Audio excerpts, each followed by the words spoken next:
a pesar de que la mía es historia.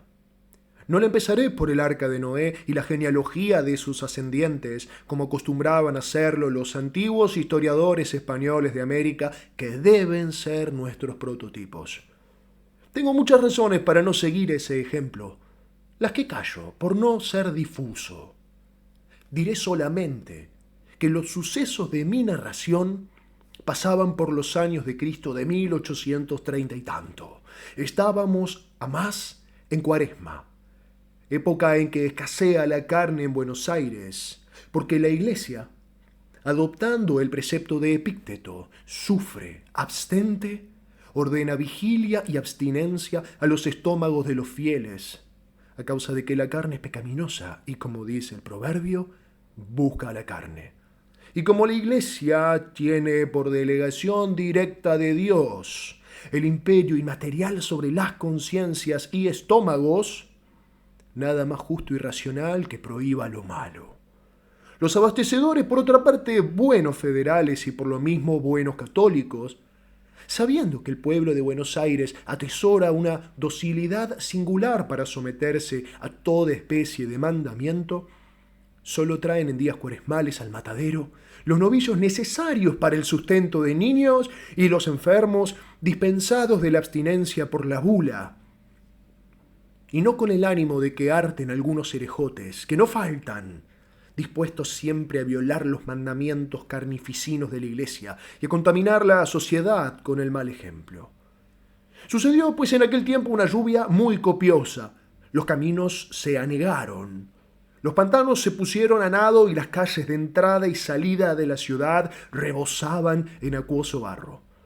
Una tremenda avenida se precipitó de repente por el riachuelo de Barracas y extendió majestuosamente sus turbias aguas hasta el pie de las barrancas del Alto.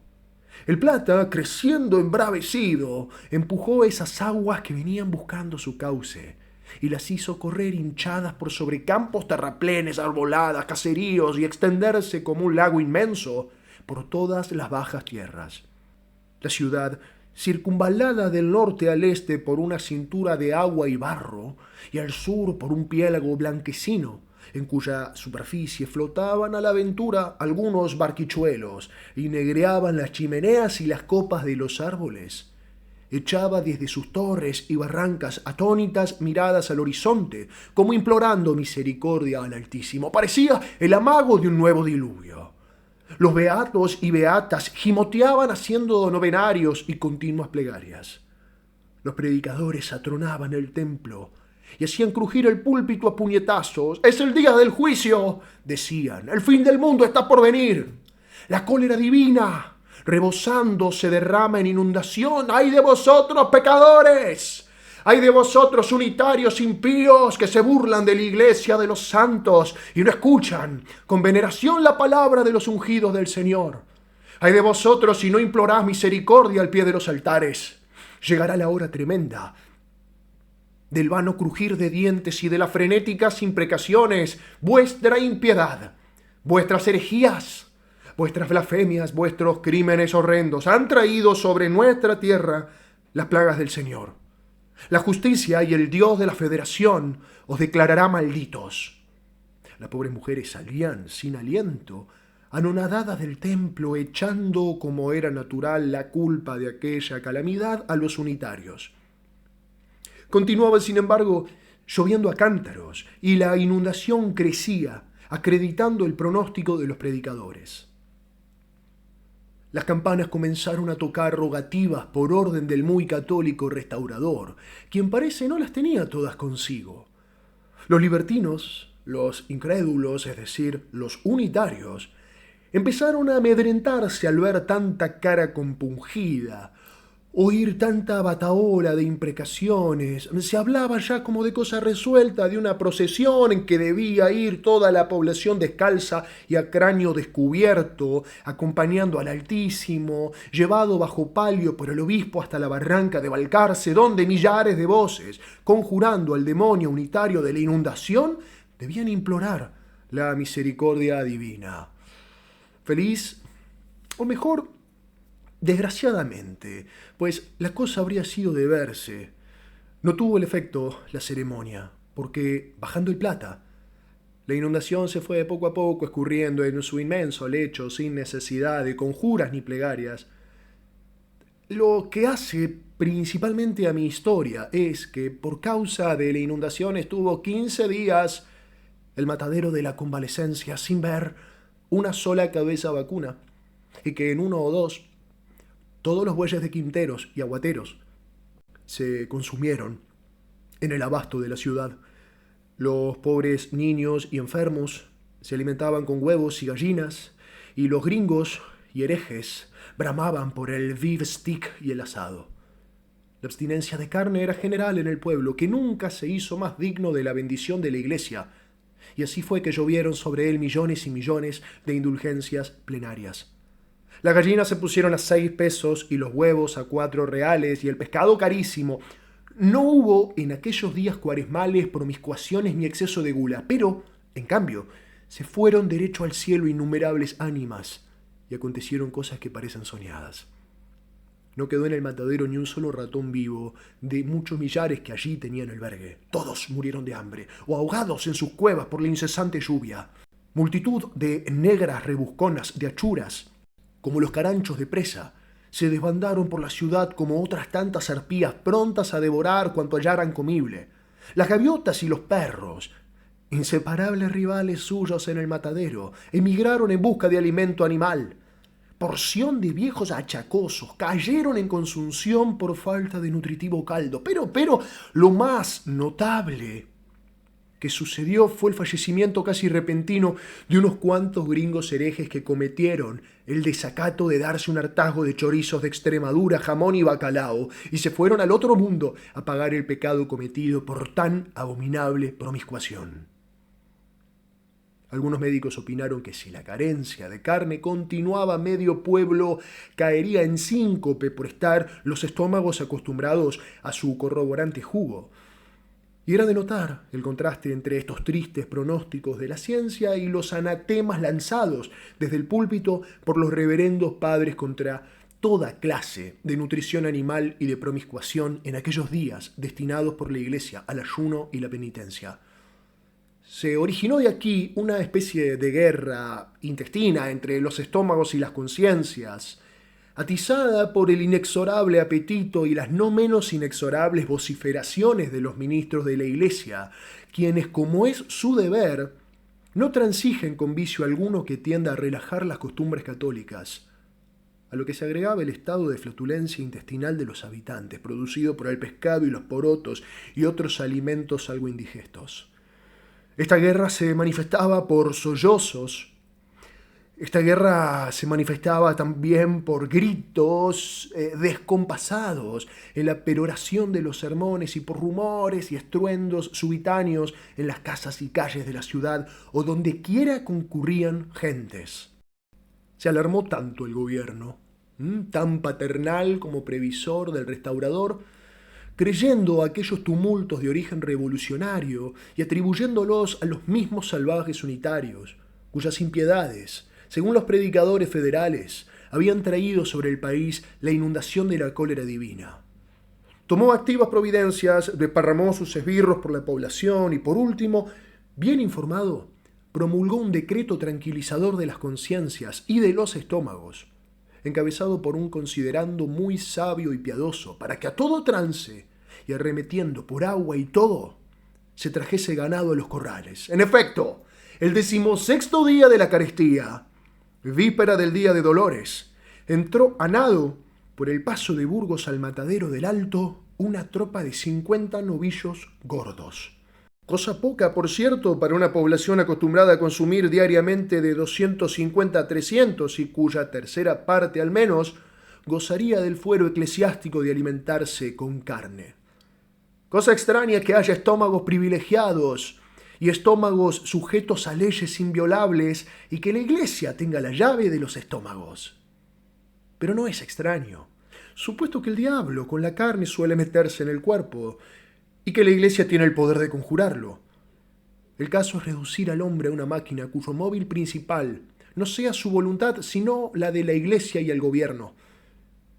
Quizás llegue el día en que sea prohibido respirar aire libre, pasearse y hasta conversar con un amigo sin permiso de autoridad competente. Así era poco más o menos en los felices tiempos de nuestros beatos abuelos, que por desgracia vino a turbar la Revolución de Mayo. Sea como fuera, a la noticia de la providencia gubernativa, los corrales del Alto se llenaron a pesar del barro, de carniceros, achuradores y curiosos, quienes recibieron con grandes vociferaciones y palmoteos los 50 novillos destinados al matadero. ¡Es chica, pero gorda!, gritaban. ¡Viva la Federación! ¡Viva el Restaurador! Porque han de saber los lectores que en aquel tiempo la Federación estaba en todas partes, hasta entre las inmundicias del matadero, y no había fiesta sin Restaurador, como no hay sermón sin Agustín.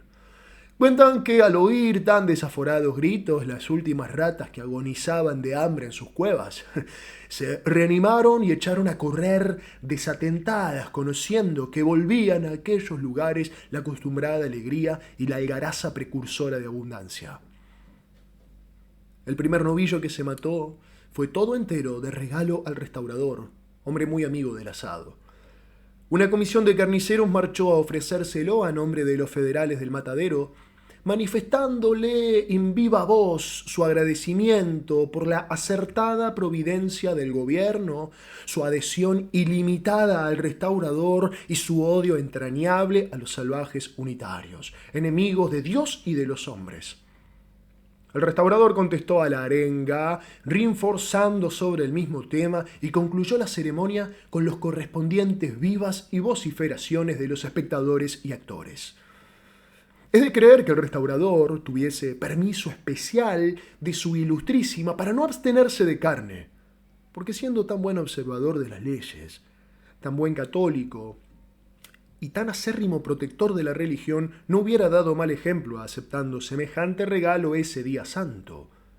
Siguió la matanza y en un cuarto de hora 49 novillos se hallan tendidos en la playa del matadero, desollados unos los otros por desollar.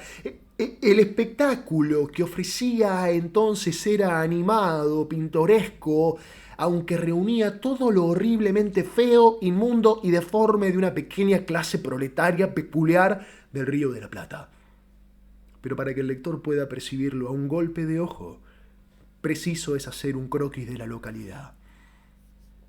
El matadero de la Convalecencia o del Alto, sito en las esquinas al sur de la ciudad, es una gran playa en forma rectangular, colocada al extremo de dos calles, una de las cuales allí se termina y la otra se prolonga hacia el este.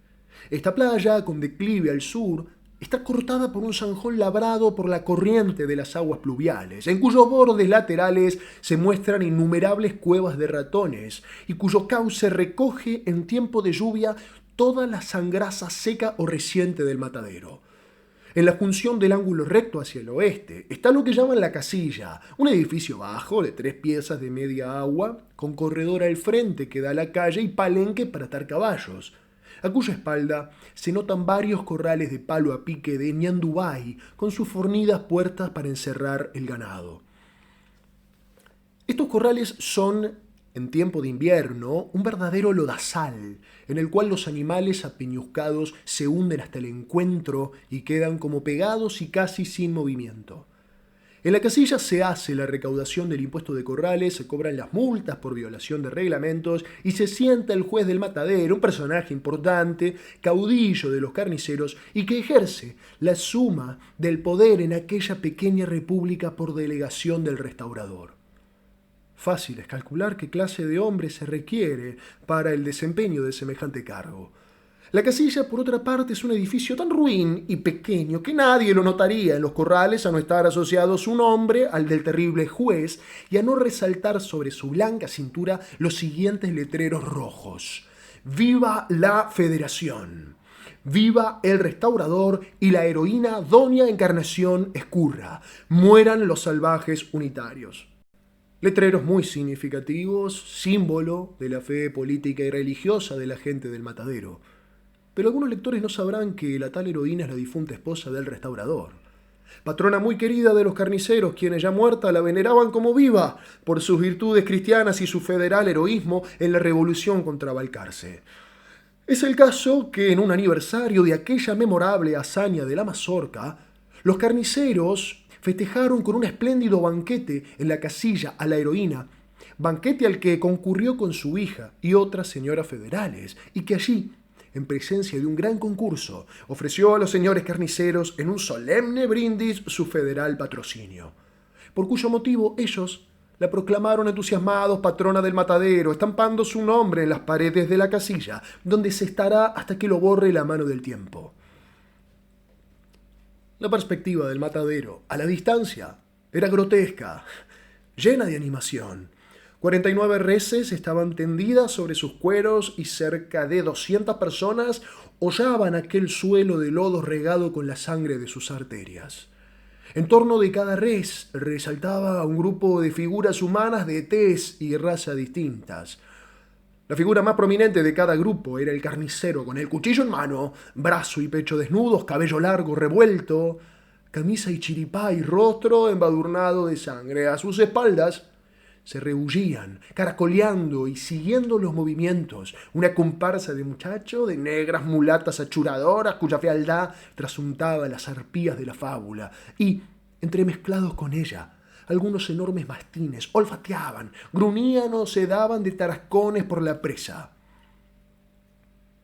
40 y tantas carretas, toldadas con negruzco y pelado cuero, se escalonaban irregularmente a lo largo de la playa, y algunos jinetes con el poncho calado y el lazo prendido al tiento cruzaban por entre ellas al tranco o reclinados sobre el pescuezo de los caballos, echaban ojo indolente sobre uno de aquellos animados grupos, al paso que más arriba, en el aire, un enjambre de gaviotas que habían vuelto de la emigración al olor de carne, revoloteaban cubriendo con su disonante granido todos los ruidos y voces del matadero y proyectando una sombra clara sobre aquel campo de horrible carnicería. Esto se notaba al principio de la matanza, pero a medida que adelantaba, la perspectiva variaba. Los grupos se deshacían, venían a formarse tomando diversas actitudes y se desparramaban corriendo, como si en medio de ellos cayese alguna bala perdida o asomase la quijada de algún encolerizado mastín. Esto era que el carnicero, en un grupo, descuartizaba a golpe de hacha, colgaba en otro los cuartos en los ganchos a su carreta, despellejaba en este, sacaba el cebo en aquel, de entre la chusma que hojeaba y aguardaba la presa de achura. Salía de cuando en cuando una mugrienta mano a dar un tarazón con el cuchillo al cebo o a los cuartos de la res, lo que originaba gritos y explosión de cólera del carnicero y el continuo hervidero de los grupos dichos y gritería descompasada de los muchachos. Hacia otra parte, entre tanto, 2 africanas llevaban arrastrando las entrañas de un animal. Allá una mulata se alejaba con un ovillo de tripas, y resbalando de repente sobre un charco de sangre caía a plomo, cubriendo con su cuerpo a la codiciada presa. Acullá se veían acurrucadas en hilera, 400 negras destejiendo sobre las faldas el ovillo y arrancando uno a uno los cebitos que el avaro cuchillo del carnicero había dejado en la tripa como rezagados, al paso que otras vaciaban panzas y vejigas y las henchían de aire de sus pulmones para depositar en ellas, luego de secas, la achura. Varios muchachos, gambeteando a pie y a caballo, se daban de vejigazos o se tiraban bolas de carne, desparramando con ellas y su algaraza la nube de gaviotas que, columpiándose en el aire, celebraba chillando la matanza. Oíanse a menudo, a pesar del veto del restaurador y de la santidad del día, palabras inmundas y obscenas, vociferaciones preñadas de todo el cinismo bestial que caracteriza a la chusma de nuestros mataderos, con las cuales no quiero regalar a los lectores. De repente caía un bofe sangriento sobre la cabeza de alguno, que de allí pasaba a la de otro, hasta que algún deforme mastín lo hacía buena presa y una cuadrilla de otros. Por si estrujo o no estrujo, armaba una tremenda de gruñidos y mordiscones. Alguna tía vieja salía furiosa en persecución de un muchacho que le había embadurnado el rostro con sangre y, acudiendo a sus gritos y puteadas, los compañeros del rapaz la rodeaban y asusaban como los perros al toro, y llovían sobre ella zoquetes de carne, bolas de estiércol, con groseras carcajadas y gritos. Por un lado, 2 muchachos se adiestraban en el manejo del cuchillo tirándose horrendos tajos y reveses. Por otro, 4 ya adolescentes ventilaban a cuchilladas el derecho a una tripa gorda y un mondongo que habían robado a un carnicero. y no de ellos distante porción de perros flacos ya de la forzosa abstinencia, empleaba en el mismo medio para saber quién se llevaría un hígado envuelto en barro. Simulacro en pequeño era este del modo bárbaro con que se ventilan en nuestro país las cuestiones y los derechos individuales y sociales. En fin, la escena que se representaba en el matadero era para vista, no para escrita. Un animal había quedado en los corrales, de corta y ancha cerviz, de mirar fiero, sobre cuyos órganos genitales no estaban conformes los pareceres porque tenía apariencias de toro y de novillo. Y le llegó su hora. 2 enlazadores a caballo penetraron al corral en cuyo contorno hervía la chusca a pie, a caballo y horquetada sobre sus ñudiosos palos. Formaban en la puerta el más grotesco y sobresaliente grupo varios pialadores y enlazadores de a pie con el brazo desnudo y armados del certero lazo, la cabeza cubierta con un pañuelo punzó y chaleco y chiripá colorado, teniendo a sus espaldas varios jinetes y espectadores de ojo escrutador y anhelante. El animal, prendido ya al lazo por las astas, bramaba, echando espuma, furibundo, y no había demonios que lo hiciera salir del pegajoso barro donde estaba como clavado, y era imposible pialarlo. Gritábanlo, lo asusaban en vano con las mantas y pañuelos los muchachos prendidos sobre las horquetas del corral, y era de oír la disonante batahola de silbidos, gritos, palmadas, voces triples, roncas, que se desprendía de aquella singular orquesta. Los dicharachos, las exclamaciones chistosas, obscenas, rodaban de boca en boca y cada cual hacía alarde espontáneamente de su ingenio y su agudeza, excitado por el espectáculo o picado por el aguijón de alguna lengua locuaz. ¡Hijo de puta el toro! ¡Al diablo los torunos del azul! Mal haya el tropero que nos da gato por liebre. Si es novillo, no lo ve que novillo. ¿No está viendo que es toro viejo? ¿Me está cargando usted? ¿Cómo toro le ha de dar? Muéstreme si es un toro. Ahí lo tiene entre las piernas. Mírelo, ¿no lo ve, amigo? Son más grandes que su cabeza. O se ha quedado ciego en el camino. Su madre será la ciega. ¿No ve que todo ese bulto es barro? Es emperrado y arisco como un unitario. ¿Por qué no mira? ¡Mueran los salvajes unitarios!, gritó uno. ¡Mueran, mueran! Todos empezaron a gritar: mueran, mueran, mueran. ¡Viva Matasiete! ¡Viva Matasiete! ¡Viva Matasiete! ¡Allá va!, gritó una voz ronca interrumpiendo aquellos desahogos de la cobardía feroz. ¡Allá va el toro! ¡Alerta, guarda! ¡Guarda lo de la puerta! ¡Allá va furioso como un demonio, guarda! ¡Cuidado! En efecto, el animal, acosado por los gritos, sobre todo por las picanas agudas que le espoleaban la cola, sintiendo flojo el lazo, arremetió bufando a la puerta, lanzando a entrambos lados una rojiza y fosfórica mirada. El enlazador le dio el tirón sentando su caballo, desprendió el lazo de la asta, crujió por el aire un áspero zumbido y al mismo tiempo se vio rodar desde lo alto de una horqueta del corral, como si un golpe de hacha lo hubiese dividido a sarcén, una cabeza de niño cuyo tronco permaneció inmóvil sobre su caballo de palo, lanzando por cada arteria un largo chorro de sangre. ¡Se cortó el lazo!, gritaron unos. ¡Allá va el toro! Pero otros, deslumbrados, atónitos, guardaron silencio porque todo fue como un relámpago. Desparramóse un tanto el grupo de la puerta. Una parte se agolpó sobre la cabeza y el cadáver palpitante del muchacho degollado por el lazo, manifestando horror en su atónito semblante, y la otra parte, compuesta de jinetes que no vieron la catástrofe, se escurrió en distintas direcciones en pos del toro, vociferando y gritando: ¡allá va el toro! ¡Atájelo! ¡Cuidado! Todos empezaron a gritar, porque el toro representaba al diablo. Todos empezaron a pedir que atajen a ese toro. El tropel y la vocería era infernal.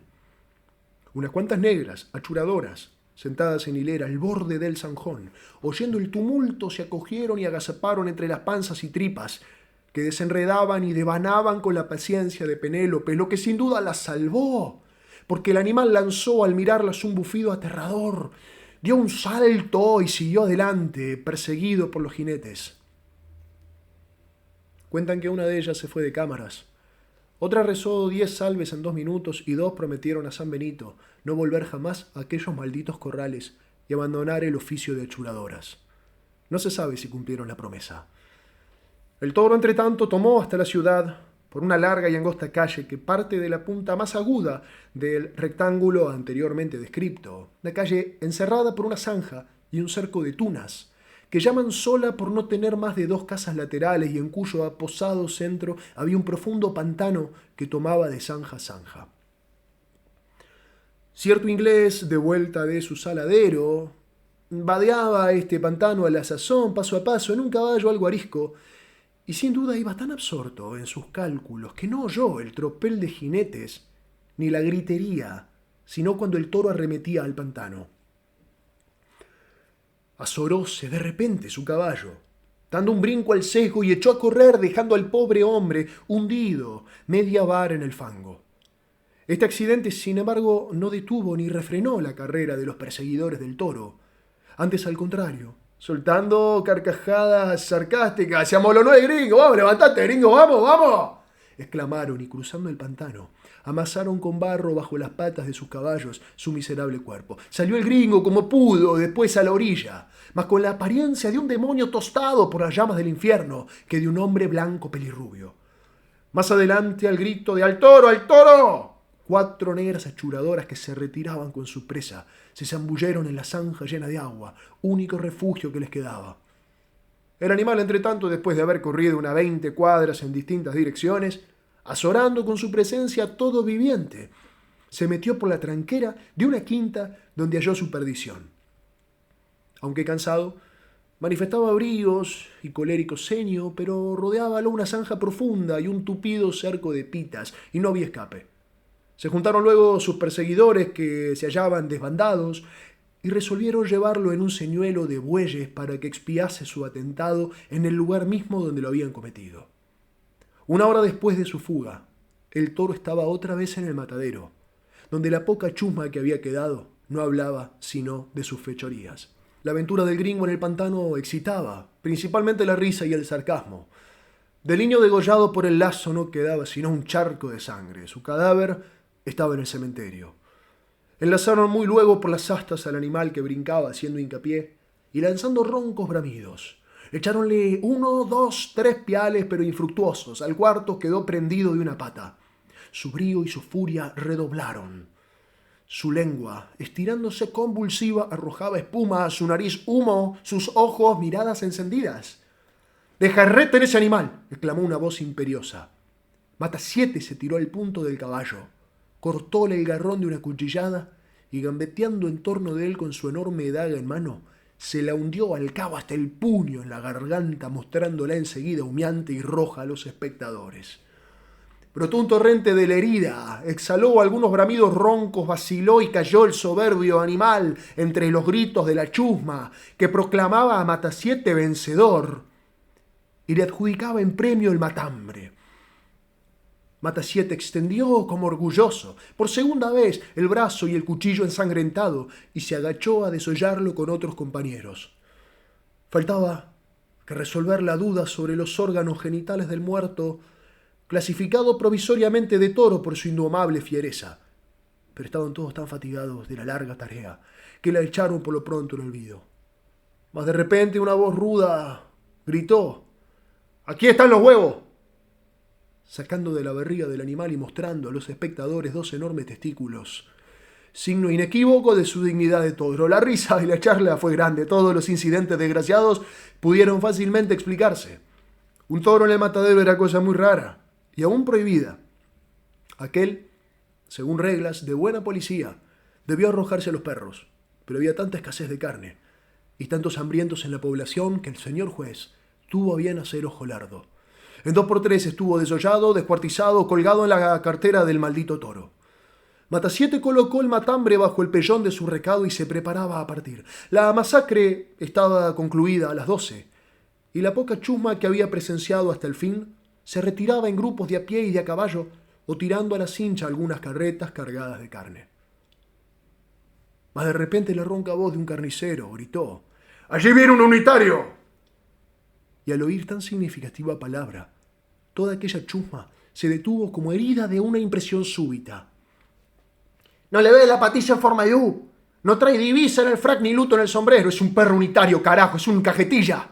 Mírenlo, monta en silla como los gringos. La mazorca con él, la tijera. Es preciso sobarlo, trae pistolera por pintar. ¿A qué no te animás, Mata7? ¿A qué no? ¿A qué sí?». Otra vez, el nombre de Matasiete. Matasiete era hombre de pocas palabras, de mucha acción, tratándose de violencia, de agilidad, de destreza en el hacha, el cuchillo o el caballo. No hablaba y obraba. Lo habían picado. Prendió la espuela a su caballo y se lanzó a brida suelta al encuentro del unitario. Era este un joven como de 25 años, de gallarda y bien apuesta persona, que mientras salían en borbotón de aquellas desaforadas bocas las anteriores exclamaciones trotaba hacia barracas, muy ajeno de temer peligro alguno, notando empero las significativas miradas de aquel grupo de dogos de matadero. Echa maquinalmente la diestra sobre las pistoleras de su silla inglesa, cuando una pechada al sesgo del caballo de Matasiete lo arroja de los lomos del suyo, tendiéndolo a la distancia boca arriba y sin movimiento alguno. ¡Viva Matasiete!, exclamó toda aquella chusma cayendo en tropel sobre la víctima como los caranchos rapaces sobre la osamenta de un buey devorado por el tigre. Atolondrado todavía, el joven fue, lanzando una mirada de fuego sobre aquellos hombres feroces, hacia su caballo que permanecía inmóvil, no muy distante, a buscar en sus pistolas el desagravio y la venganza. Matasiete, dando un salto, le salió al encuentro y con fornido brazo, haciéndolo de la corbata, lo tendió en el suelo, tirando al mismo tiempo la daga de la cintura y llevándola a su garganta. Una tremenda carcajada y un nuevo viva estertorio volvió a vitorearlo. ¡Qué nobleza de alma! ¡Qué bravura en los federales! Siempre en pandilla, cayendo como buitres sobre la víctima inerte. ¡Degollalo, Matasiete! ¡Degollalo como al toro! Pícaro unitario, es preciso matarlo a este. Tiene un pescuezo para el violín. ¡Tocale el violín, Matasiete! Mejor es la resbalosa. Probemos, tranquilos. Probemos, dijo Matasiete, y empezó sonriendo a pasar el filo de su daga por la garganta del caído, mientras con la rodilla izquierda le comprimía el pecho y con la siniestra mano le sujetaba por los cabellos. ¡No! ¡No lo degüellen!, dijo de lejos la voz imponente del juez del matadero que se acercaba a caballo. ¡A la casilla con él, a la casilla! Preparen todos la mazorca y las tijeras. Mueran de una vez los salvajes unitarios y ¡viva el restaurador de las leyes! ¡Viva Matasiete! Mueran y vivan y mueran y vivan, repitieron todos en coro los espectadores, atándolo codo con codo entre moquetes y tirones. Entre vociferaciones, gritos, escupitajos, injurias, arrastraron al infeliz joven al banco del tormento como los sayones al Cristo. La sala de la casilla tenía en su centro una gran y fornida mesa de la cual no salían los vasos de bebida y los naipes, sino para dar lugar a las ejecuciones y torturas de estos federales del matadero. Notábase además en un rincón otra mesa chica con recado de escribir y un cuaderno de apuntes, y porción de sillas, entre las que resaltaba un sillón de brazos destinado para el juez. Un hombre, soldado en apariencia, sentado en una de ellas, cantaba al son de la guitarra, la resbalosa, tonada de inmensa popularidad entre los federales cuando la chusma, llegando en tropel al corredor de la casilla, lanzó a empellones al joven unitario hacia el centro de la sala. ¡A ti te toca la resbalosa!, gritó uno y lo empujó. ¡Encomienda ya mismo tu alma al diablo!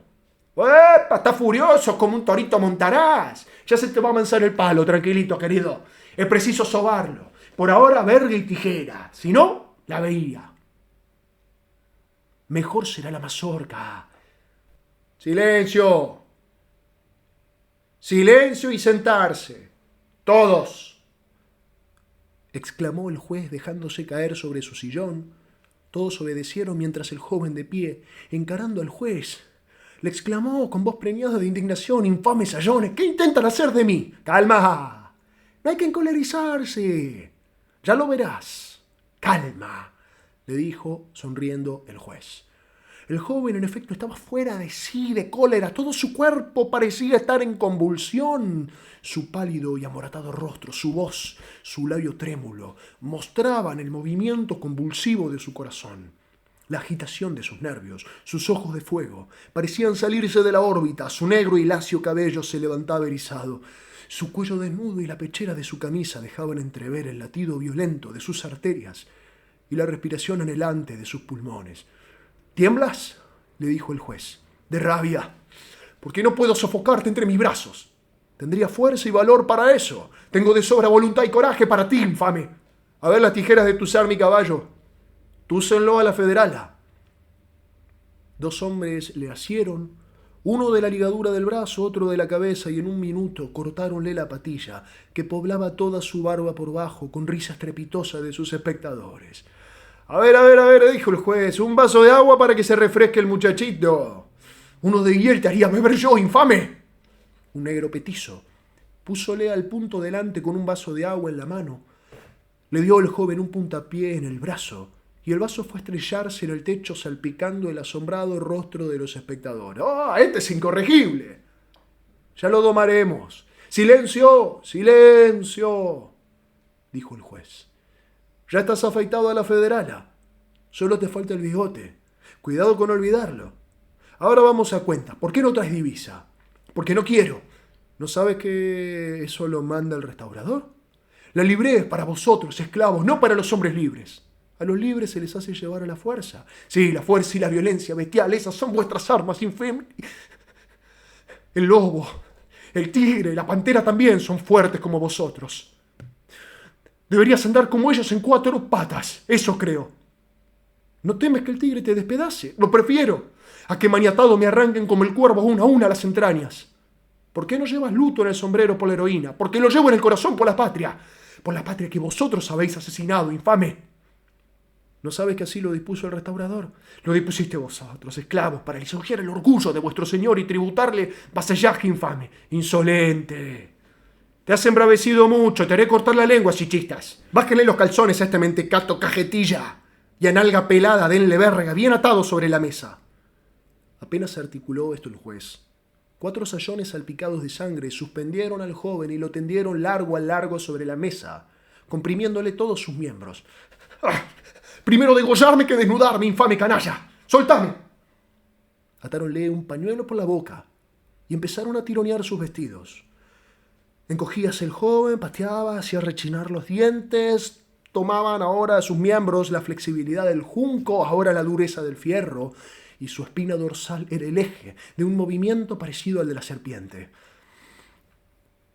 Gotas de sudor fluían por su rostro grandes como perlas, echaban fuego sus pupilas, su boca espuma, y las venas de su cuello y frente negreaban en relieve sobre su blanco cutis como si estuvieran repletas de sangre. «Átenlo primero», dijo el juez. «Está rugiendo de rabia», articuló un sayón. En un momento liaron sus piernas en ángulo a los 4 pies de la mesa, volcando su cuerpo boca abajo. Era preciso hacer igual operación con las manos, para lo cual soltaron las ataduras que las comprimían en la espalda. Sintiéndolas libres, el joven, por un movimiento brusco, en el cual pareció agotarse toda su fuerza y vitalidad, se incorporó primero sobre sus brazos, después sobre sus rodillas y se desplomó al momento murmurando: «Primero degollarme que desnudarme, infame canalla. Degollame ya mismo». Sus fuerzas se habían agotado. Inmediatamente quedó atado en cruz y empezaron la obra de desnudarlo. Entonces un torrente de sangre brotó borbolloneando de la boca y las narices del joven y extendiéndose empezó a caer a chorros por entrambos lados de la mesa. Los sayones quedaron inmóviles y los espectadores estupefactos. «Reventó de rabia el salvaje unitario», dijo uno. «Tenía un río de sangre en las venas», articuló otro. «Pobre diablo. Queríamos únicamente divertirnos con él y tomó la cosa demasiado a lo serio», exclamó el juez, frunciendo el ceño de tigre. «Es preciso dar parte. Desátenlo y nos vamos». Verificaron la orden, echaron la llave a la puerta, y en un momento se escurrió la chusma en pos del caballo del juez cabizbajo y taciturno. Los federales habían dado fin a una de sus innumerables proezas. En aquel tiempo, los carniceros degolladores del matadero eran los apóstoles, que propagaban a verga y puñal la Federación Rosina, y no es difícil imaginarse qué federación saldría de sus cabezas y cuchillas. Llamaban ellos salvaje unitario conforme a la jerga inventada por el restaurador, patrón de la cofradía, a todo el que no era degollador, carnicero, ni salvaje, ni ladrón, a todo hombre decente y de corazón bien puesto, a todo patriota ilustrado, amigo de las luces y de la libertad. Y por el suceso anterior, puede verse a las claras que el foco de la Federación estaba en el matadero.